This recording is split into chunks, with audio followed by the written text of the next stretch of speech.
Muy buenas a todos, espero que estén muy bien. Vamos a seguir desarrollando algunas preguntas del modelo de la prueba matemática admisión 2021, que está en la página del DEMRE, y en este video vamos a hacer desde la pregunta 46 a la 51, y con esto vamos a terminar el eje de geometría. Entonces partamos. Si los puntos A 0,0, B 2,0, C x, y D 0,2 con x mayor a 0 son los vértices de un cuadrilátero en el plano cartesiano, ¿cuál de las siguientes expresiones representa siempre el perímetro de dicho cuadrilátero en unidades? Entonces lo primero que vamos a hacer va a ser dibujar un plano cartesiano que vamos a suponer que me quedó derecho.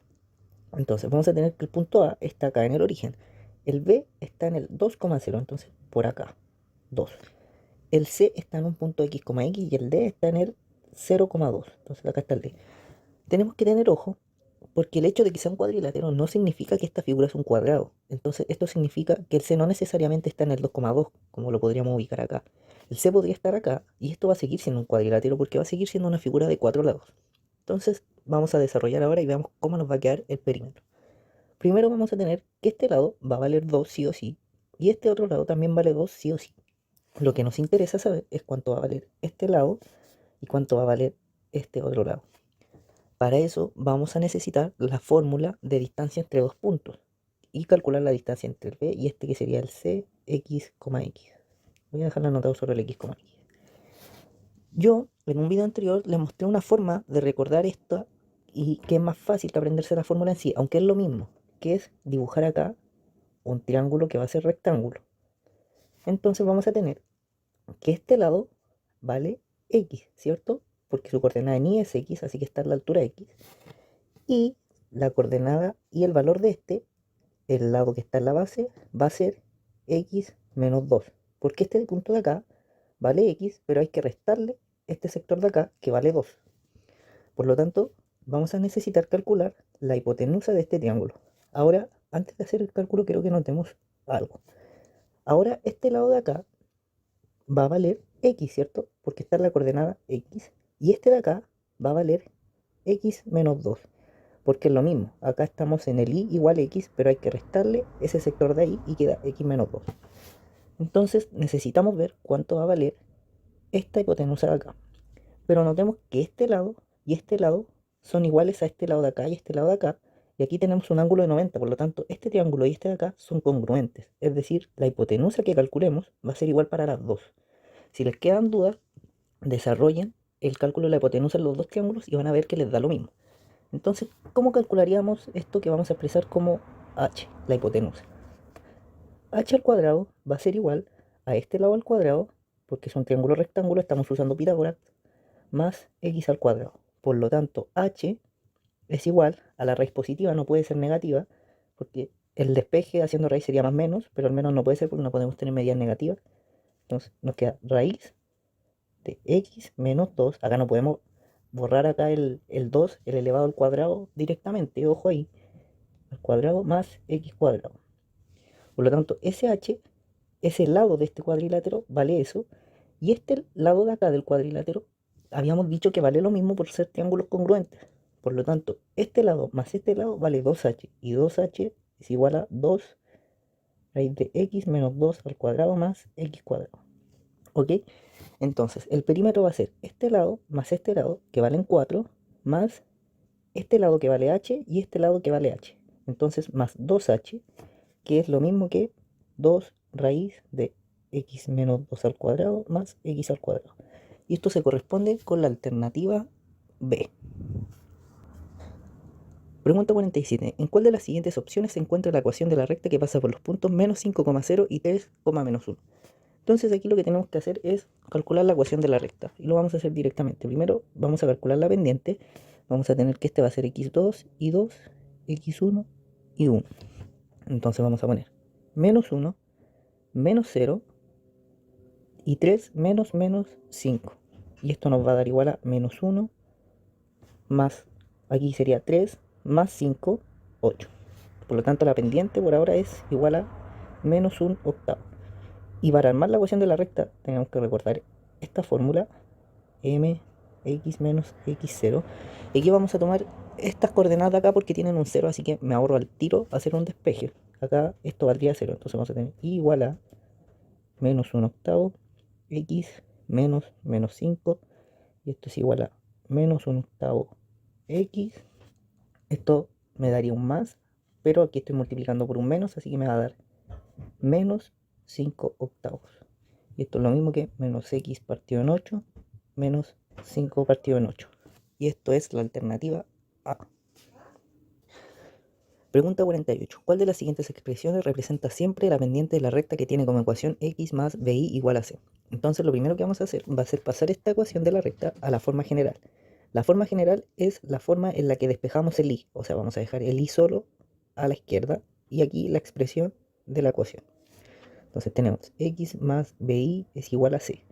Como queremos dejar solo el i, vamos a pasar el x restando, igual a c menos x, y todo esto va a quedar dividido en b. Y igual a, pasamos este b dividiendo, ¿ven? C menos x partido en b, y esto es lo mismo que i igual a menos x partido en b, más c partido en b. Este valor de acá correspondería al n, y esto que está acá correspondería al m, porque es lo que está multiplicando al m. ¿Y qué es esto? Es menos 1 partido en b. ¿Ven? Si lo multiplicamos por x nos da el menos x partido en b. Por lo tanto, el m es igual a esto de acá, menos 1 partido en b, lo que corresponde a la alternativa b. Pregunta 49. Las rectas L1 y L2 tienen ecuaciones L1, dos puntos AX más BY más C igual 0, y L2 de X más EY más F igual 0, con B y E distintos de 0. ¿Cuál de las siguientes igualdades permiten deducir que las rectas L1 y L2 son paralelas? Entonces, veamos cuáles son los criterios que podríamos tomar de acá para asegurar que son paralelas. La primera opción nos dice que A partido en B es igual a F partido en E. Aquí yo ya despejé la ecuación general de las rectas L1 y L2 y las pasé a su forma principal. Eso es para ahorrarnos un poco unos pasos, pero es simplemente el despeje que hicimos en una pregunta anterior. Y notemos que si nosotros quisiéramos que L1 y L2 fuesen paralelas, vamos a necesitar que el menos A partido en B sea igual al menos D partido en E, porque ese valor de acá y ese valor de acá corresponden a las pendientes. Y lo que necesitamos para que dos rectas sean paralelas es que sus pendientes sean iguales. Por lo tanto, esta no nos sirve. Luego veamos la 2. En las dos nos dicen que A es igual a D y que ambas son igual a 0. Eso significa que esto vale 0 y que esto de acá también vale 0. Por lo tanto, vamos a estar en presencia de dos rectas, que si este fuese un plano cartesiano, esta va a ser plana porque va a tener pendiente 0, y esta, que sería por ejemplo L2, también va a ser plana. Por lo tanto, ambas van a tener la misma pendiente. Y con eso vamos a poder decir que estas sí son paralelas. Por lo tanto, ese criterio sí nos sirve. Y por último nos dicen que C es igual a F y que ambos son 0. Eso quiere decir que esto vale 0 y que esto vale 0. Y nosotros debemos recordar que este valor, que sería igual al n, o al coeficiente de posición, nos entrega el dato de en qué valor del eje Y la recta choca con ella. Y acá, como ambos son 0, nos dicen que ambas rectas van a pasar por el origen, pero notemos que nosotros podríamos tener este caso donde claramente las rectas no son paralelas. Así que ese dato por sí solo no basta para decirnos nada. Por lo tanto, el tercer valor, o sea, la tercera afirmación tampoco nos sirve. La alternativa correcta sería la B. Pregunta 50. Considera un trapecio isósceles donde sus bases son paralelas al eje X. ¿Cuál de las siguientes afirmaciones son verdaderas con respecto a dicho trapecio? Entonces, veamos. Primero, ¿qué es un trapecio isósceles? Es un trapecio donde los lados que no son base van a ser iguales. Es decir, este lado y este lado van a ser iguales entre ellos. Además nos dicen que sus bases, es decir, esa y esa, van a ser paralelas al eje X. Entonces ahí tenemos el eje X, acá el eje Y. Primera afirmación. Existen rectas que contienen a dos lados del trapecio cuyas pendientes son iguales. Entonces, esto nos quiere decir que sí existen dos rectas que, además de ser rectas, van a contener algún lado del trapecio y que entre estas rectas son paralelas. Y eso sí se va a cumplir. ¿Por qué? Porque una característica de estas figuras es que la base pequeña y la base grande van a ser paralelas entre ellas. Y si yo tomo un lado, o sea, una recta, perdón, que pase por la base pequeña y otra recta que pase por la base grande, estas dos rectas van a ser paralelas entre ellas. Y además abarcan un lado del trapecio, por lo tanto, la 1 sí se cumple. La 2. La suma de las pendientes de las rectas que contienen los lados no paralelos del trapecio es 0. Para esto vamos a mover un poco este sistema de coordenadas y lo vamos a ubicar de manera que parta en un vértice de esta figura. Entonces, este me quedó mal. Así. Entonces, este vértice de acá está en el 0,0. Esto es para simplificar cálculos y se puede hacer, Porque un sistema de coordenadas ustedes lo pueden mover de la manera en que más les acomode. Eso no va a cambiar las proporciones entre las pendientes o entre las figuras. Entonces, acá lo que ganamos es ganar un punto 0,0. Luego vamos a tomar este punto y le vamos a dar una altura arbitraria I1. Este punto de acá va a estar a la misma altura, ¿cierto? Y va a ser I1, pero no sabemos su coordenada en X. Aquí a este le vamos a dar una coordenada en X también arbitraria igual a X1. Y esta va a ser, por ejemplo, esta va a ser X2, que va a ser como el largo de la base del trapecio.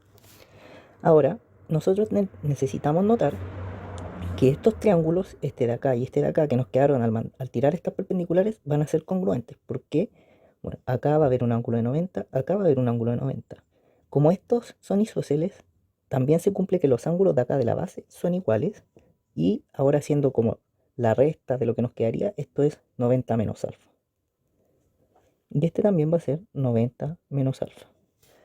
Por lo tanto, tenemos que este ángulo de este lado y este ángulo es igual a este ángulo de este lado y este ángulo. Entonces, por ángulo, lado, ángulo, los triángulos son congruentes.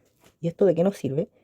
Nos sirve para decir que este punto de X es igual al X2 menos el X1, que es lo que vale este lado de acá abajo. Entonces, este X es igual a X2 menos X1. Así que con eso ganamos que este punto ahora está en el X2 menos X1, y 1.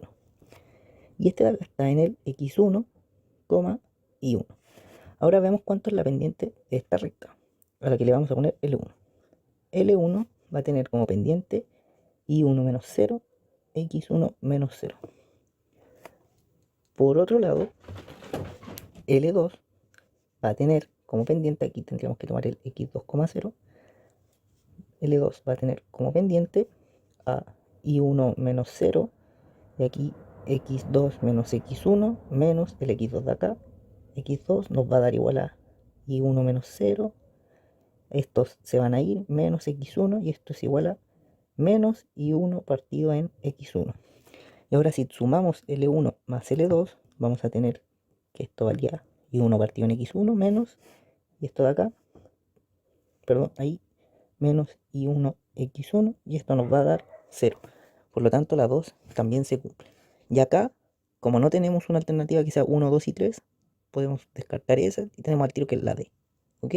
Ustedes podrían ver que la 3 no se cumple sacando la pendiente de esa recta y la de esta recta con las coordenadas arbitrarias que dimos acá, y ver que les va a quedar un factor que no necesariamente es 0, y por eso, o sea, que no necesariamente es menos 1.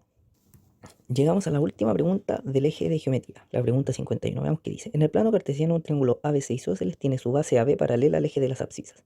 Las coordenadas de A son menos 1,1 y la abscisa de B es 5. Se puede determinar exactamente las longitudes de los otros dos lados si se sabe que...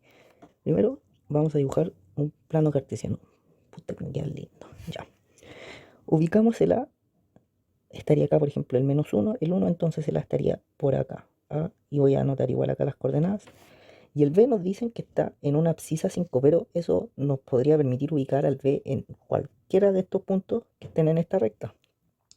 Pero aquí nosotros vamos a hacer más viaracho y nos vamos a dar cuenta de este dato. Nos dice que la base AB es paralela al eje de las abscisas.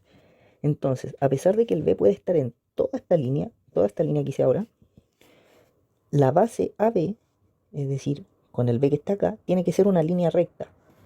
Así que nosotros podríamos hacer una recta que va a ser paralela al X y que estamos suponiendo que queda muy derecha, que va a ser recta. Puta, me choqué justo al final. ¿Ya? Esta línea, como es recta, va a tener que estar en el mismo I, es decir, en el I igual 1. Entonces, con esto tenemos que, por ejemplo, nosotros habíamos dicho que el B puede estar en toda esa línea, pero en realidad va a estar acá, porque ese es el único punto en lo que se va a cumplir que AB, que ahora sabemos que es 5,1, es paralela al eje X, porque tiene que ser una línea recta paralela a este eje. Entonces ahora tenemos la coordenada de B, tanto en X como en Y. Y vamos a terminar de dibujar el triángulo, este último punto que sería el C de acá arriba, no sabemos dónde está, pero es para que sea más ilustrativo. Y como es isósceles, estos dos lados van a ser iguales. Ahora también podemos sacar al tiro la medida que va a tener AB, ¿cierto? Porque aquí tenemos 1 y aquí vamos a tener 5, así que el lado total de la base vale 6. Veamos qué datos nos ofrece. 1. El perímetro del triángulo es 15 unidades. Con este sí podemos saber cuánto vale cada lado, porque vamos a tener que este lado vale x y como es isósceles, este también vale x. Entonces el perímetro va a ser 6 más 2x y aquí nos dicen que el perímetro es igual a 15, entonces esto sería 15. Despejando las x nos va a dar que el 6 pasa restando, nos da 9, 9 partido en 2. Entonces x es igual a 4,5. Y con eso tenemos lo que vale cada lado, porque este ya sabemos que es 6, este vale 4,5 y este vale 4,5. Así que el 1 sí nos sirve. El segundo dato que nos ofrecen es, el punto C está en el primer cuadrante. Este la verdad es que no nos dice nada, porque el punto C podría estar acá, acá, acá, acá, en cualquier lado. Y no nos va a permitir obtener de ninguna forma los lados restantes, los que nos faltan, que sería ese o ese. Por lo tanto, el don no nos sirve. Así que la alternativa es la A.